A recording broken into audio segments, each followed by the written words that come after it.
Girlfriend আছে কার কার দেখি হাত তোলো। মাশাআল্লাহ, সাহস আছে ওদের, বুকের পাটা আছে। হাত নামা বেটা। এই গার্লফ্রেন্ড বয়ফ্রেন্ডের সাথে আমাদের কোনো সম্পর্ক, আমরা বিয়ে করব। কি করব? বিয়ে করব। চেয়ারম্যান সাহেব বিয়ে করাই দিন এগুলোরে, আপনার দায়িত্বে দিয়ে গেলাম। এই গার্লফ্রেন্ড বয়ফ্রেন্ড এগুলো ইসলামের কালচার নয়। বিয়ের চেয়ে ভালো কাজ পৃথিবীতে হতে পারে। বিয়ে করতে গেলেই বাপে বলে আগে নিজের পায়ে দাঁড়া। তো এতদিন ও কার পায়ে দাঁড়াইছে? ছেলে মেয়েদেরকে সাহস দেন, ছেলেও পড়বে। ওই যে একজন চিল্লান দিয়ে উঠছে, ওর কমন পড়ছে, কমন পড়ছে। মাশাআল্লাহ। গার্ডিয়ানরা যারা আছেন ওদের দুঃখ কষ্ট একটু বুঝেন আপনারা, মিলাই দিয়েন ওদেরকে, বিয়ের পিড়িতে বসায় দিয়েন। বিয়েতে কল্যাণ, বিয়েতে বরকত। বিয়ের মতো ভালো কাজ হতে পারে না। সব নবীরা বিয়ে করেছেন। আর নিকাহ মিন সুন্নতি, বিয়ে আমার সুন্নাত।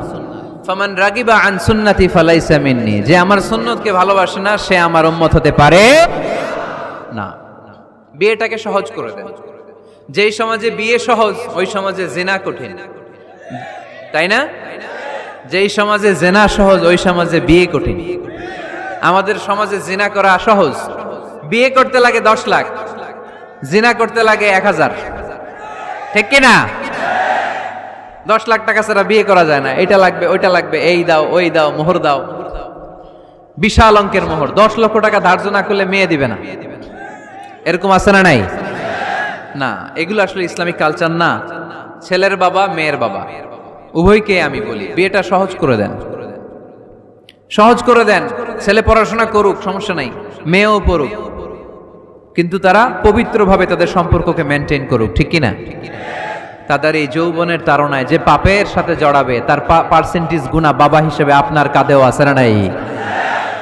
এজন্য বাবারা সাবধান, মায়েরা সাবধান, বিয়েটাকে সহজ করেন। এই এলাকার যুব সংঘ যারা আছো, তোমরা একটা ক্যাম্পেইন করবা এই মাহফিলের পরে, টাইমলি ম্যারেজ ক্যাম্পেইন।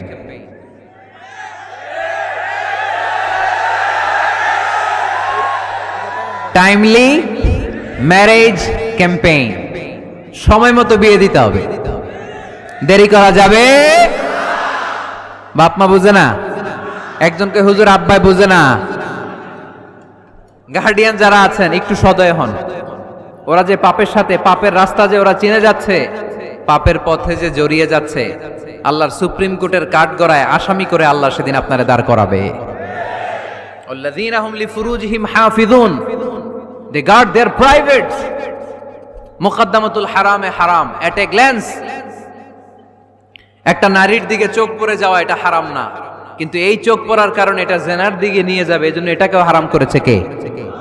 মুকদ্দামাতুল হারামে হারাম। এই নজরটা বড় খারাপ। আন-নাযার সাহামুন মাসমুমুন মিন সিহামি ইবলিস। এই নজর হচ্ছে শয়তানের বিষ মাখানো তীরের মধ্যে থেকে একটা ভয়ঙ্কর তীর। এই তীর দিয়ে শয়তান যুবক আর যুবতীদেরকে কাবু করে ফেলে। আমরা শয়তানের হাতে ধরা দিতে চাই না, আমরা বিয়ের মতো পবিত্র বন্ধনে আবদ্ধ হতে চাই, ঠিক কি না?